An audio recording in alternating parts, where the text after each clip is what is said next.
নিদ্রা, মৈথুন, পরনিন্দা, পরচর্চা, ছল, চাতুরি, মিথ্যা, প্রবঞ্চনা, নিজে কিভাবে ভালো থাকবো, নিজের পরিবারকে কি করে ভালো রাখবো, সমাজ যাহার নামে যাক, আমার সেটা নিয়ে কোনো মাথা ব্যথা নেই। তুমি আর আমি আর আমাদের সংসার, সন্তান, এই নিয়ে আমাদের পৃথিবী। অনেকটা কুয়োর জ্ঞানের দৃষ্টিভঙ্গি নিয়ে সমাজবদ্ধ মানুষ 60-70-80 জীবনটাকে অতিবাহিত করে।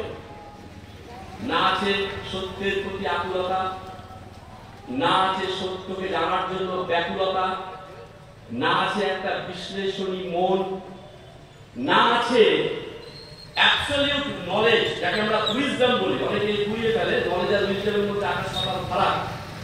নলেজের একেবারে সর্বোচ্চ স্তর হচ্ছে উইজডম, প্রজ্ঞা। না, সেখানে পৌঁছবার কোনো তাগিদ আমাদের কারণ নেই। তাই টি.এস. এলিয়ট বলছেন আমরা বেসিক্যালি ফোকরা মানুষ। এই ফোকরা মানুষ কার মূল্যায়ন করছে? এই ফোকরা মানুষ কাকে বুঝতে চাইছে?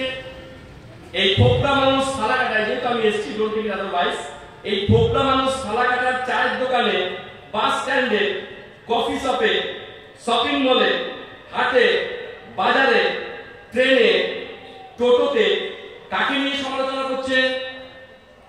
বালক ব্রহ্মচারী মহারাজকে নিয়ে। কে এই বালক ব্রহ্মচারী মহারাজ?